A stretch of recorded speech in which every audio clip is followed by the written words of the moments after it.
Hi mga ka-GoFam! Dahil bumiyahe nga kami ng aking pamilya Luzon to Mindanao, isi-share ko muna sa inyo ang aming journey dito sa Luzon!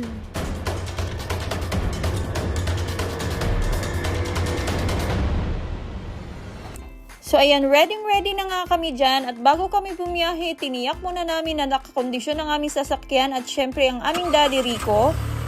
Kagabi pa nga lang guys, nagpa-diesel na kami at naka-full tank na yan. So ayan pala guys, ang 7-Eleven na nasa tapat ng bahay namin at eto na nga, palabas na kami ng gate. Time check, 4:41 AM. From Cainta pala guys, dadaan muna kami sa San Juan City dahil nakalimutan namin i-unplug ang shower heater namin sa kondo. At heto na nga, binabaybay na namin ang kahabaan ng Ortigas Extension. Gustong gusto ko nga bumiyahe ng ganitong oras dahil wala ngang ka-traffic. At pagpasensyahan nyo na pala guys ang aking voice over dahil baguhan pa nga laang. At heto na nga pala tayo guys, malapit na tayo sa Robinsons Ortigas. Heto na nga, papatawid na tayo ng EDSA going to San Juan City. Naisipan nga naming i-vlog ang biyahe na ito dahil first time nga namin mag-land travel ng ganito kalayo. At nang sa ganun ay makapagbigay na nga lang din ng informasyon sa iba. Matagal na nga naming pinaplano ang bakasyon na ito at ngayon lang natuloy gawa ng may importante nga asikasuhin sa Mindanao. Pinili na nga lang namin na mag-land travel kaysa sa airplane. Nang sa ganon ay may enjoy naman ang mga tanawin mula Luzon to Mindanao. At heto na nga guys, sa sobrang daldal ko nakarating na nga pala kami dito sa parking. Ayan, si Daddy na nga lang ang bumaba at nagantay na lang kami dito sa kotse. Sa mga oras na to guys ay natutulog pala ang aming mga chikiting. At heto pati ako inaantok din. Ayan na si Daddy at nasisilaw pala ako sa camera na nasa harapan ko ngayon. At heto na, tuloy na ang aming biyahe. Time check muna tayo guys. 5:10 AM. Tapos na ang aming sadya at may peace of mind na nga kami sa aming biyahe. At heto na nga, papalabas na kami ng EDSA. Sa mga oras na to ay napakaganda pa nga ng daloy ng trapiko. Dahil alam naman siguro ng lahat, lalo pag taga Maynila, na sobrang ang traffic dito lalo na pagka rush hour, na tila nga ba'y parang ang parking lot. Naku po, at nakakaimbihan na ako minsan. At heto na nga mga ka-GoFam, binabaybay na namin ang Guadalupe MRT Station. Share ko nga lang pala guys, napakasarap pala bumiyahe lalo pagkasama ang pamilya. Sa experience namin na to ay lalo pa nga kaming naging close ng mga bata. Mas nalalaman mo pa ang hilig at ayaw nila. At nakakatuwa nga ay naging mas open pa sila sa amin.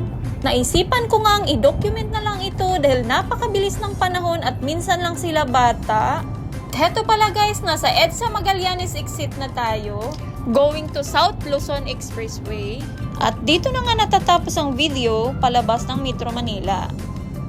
3 hours later.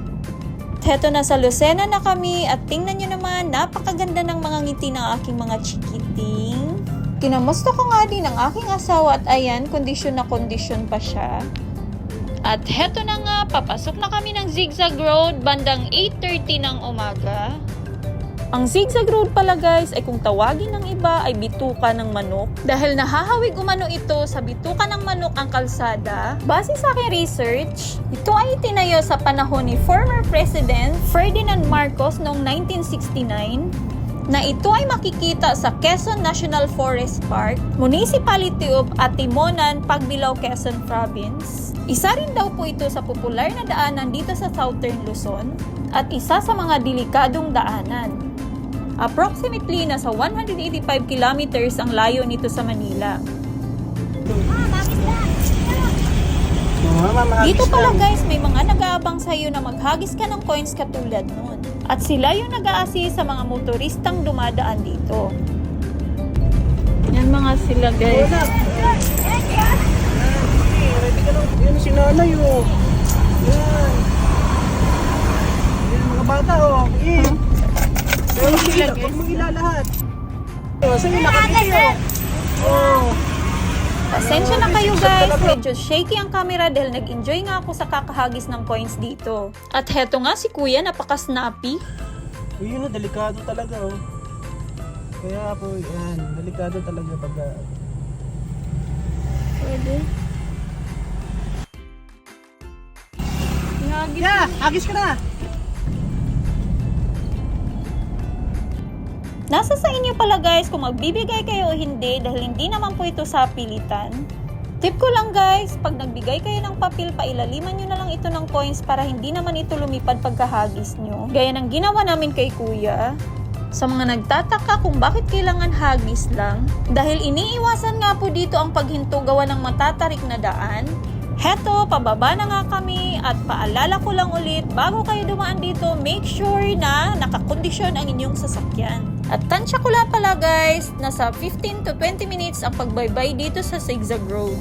Napakaganda palang experience ang dumaan dito guys dahil isa nga ito sa gusto naming daanan ng asawa ko. Yan ang ate, na-amaze na nga rin sa mga view ng mga dinadaanan namin dahil napakagaganda nga naman ito.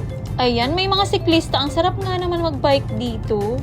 Nagugutom na nga kami dito at nagpakita na nga sa amin si Jollibee. Sa sobrang haba nga ng biyahe, di namin namalaya na papasok na pala kami sa Calawag 10:38 ng umaga. Sa mga oras na to, gutom na nga kami at minabuti naming humanap na nga kami ng makakainan. Hay, talaga namang nakakagutom na. Continue on Rolando Arandaya Highway for 62 kilometers. At hayan na nga sa wakas, nakakita din kami ng McDonald's at minabuti na nga namin na dito na lang kumain. First stopover nga pala namin to guys at nakarating kami dito 12:11 ng tanghali dito sa Tagkawen McDonald's. Gutom na nga kami dyan guys at napakahaba pa ng pila. Sa wakas nakakain na rin kami, mahigit 1 oras nga ang kinonsume namin dito sa McDo. At heto na, tuloy na nga ang biyahe at 1:30 ng hapon na nga kami nakaalis.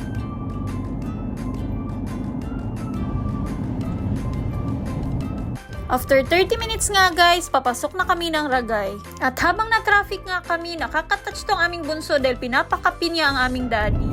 Oh, I love Ragay Camarines Sur.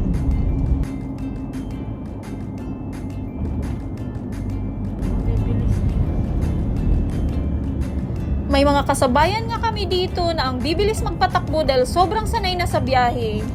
Kako nga sa aking asawa ay dandahan lang kami at hindi naman po kami nagmamadali. Lalo't maulan pa naman dito at madulas ang daanan.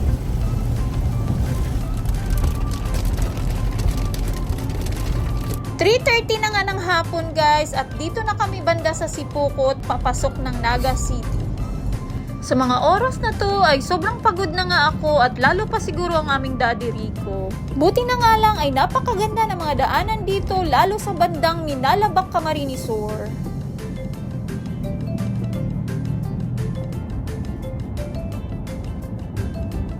Inform ko nga lang guys, may mga ilang road development kaming nadaanan dito. Dito nga pala to guys sa bandang Bula, Camarines Sur.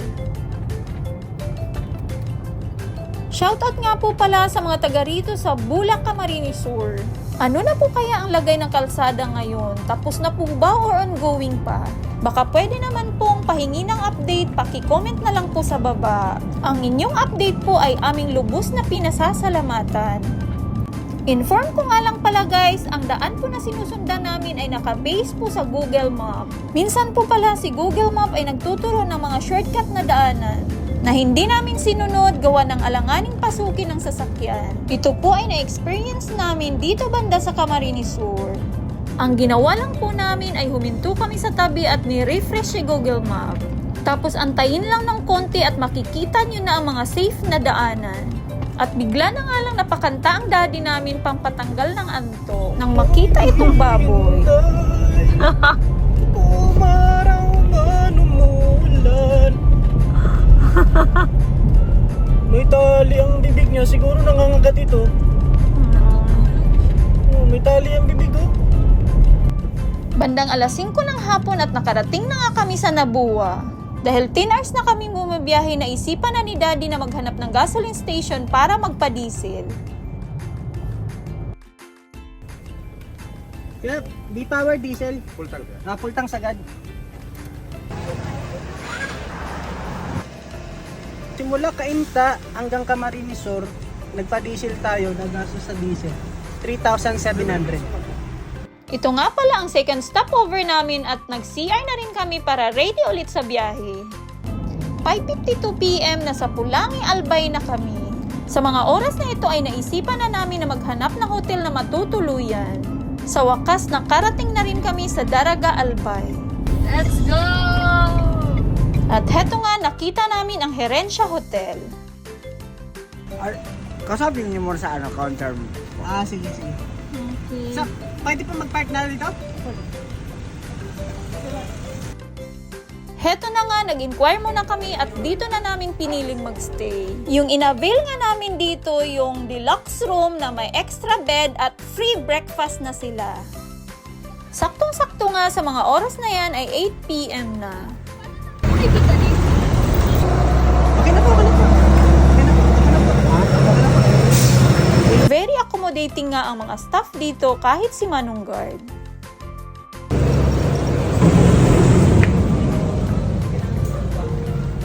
Nakakatuwa ngang isipin dahil ang aming bunso ay nahilig na nga rin sa camera. Ayan, hawak-hawak nga niya at tuwang-tuwa pa nga.